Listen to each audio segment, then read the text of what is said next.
সুপ্রিয় দর্শক বন্ধু, আসসালামু আলাইকুম। আশা করি সবাই ভালো আছেন।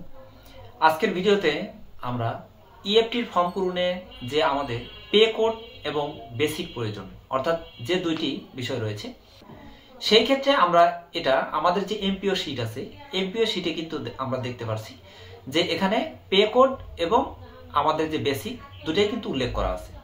অর্থাৎ পে কোড হলো আমাদের বর্তমানে যে কোডে, অর্থাৎ 1 থেকে 20তম যে কোড আছে, এই 1 থেকে 20তম কোডের আমরা কততম কোডে অবস্থান করছি সেটাই হলো পে কোড।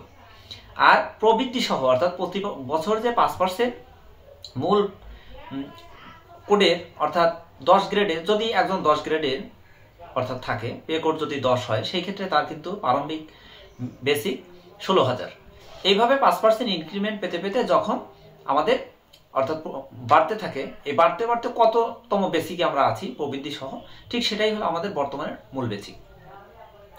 ঠিক আমরা এই যে এমপিও শিটের এখানে কিন্তু সেই বিষয়টি কিন্তু আমরা দেখতে পারছি, যেখানে কিন্তু সেটাই দেওয়া আছে যে পে কোড এবং বেসিক। সুতরাং আমরা বিষয়টা কিন্তু স্পষ্ট এখান থেকে ধারণা পাচ্ছি। সুপ্রিয় দর্শক বন্ধু, এই ছিল এখনকার মতো। সাবস্ক্রাইব করে পাশে থাকুন। নেক্সট ভিডিও দেখার নিমন্ত্রণ জানিয়ে বিদায় নিচ্ছি। আল্লাহ হাফিজ।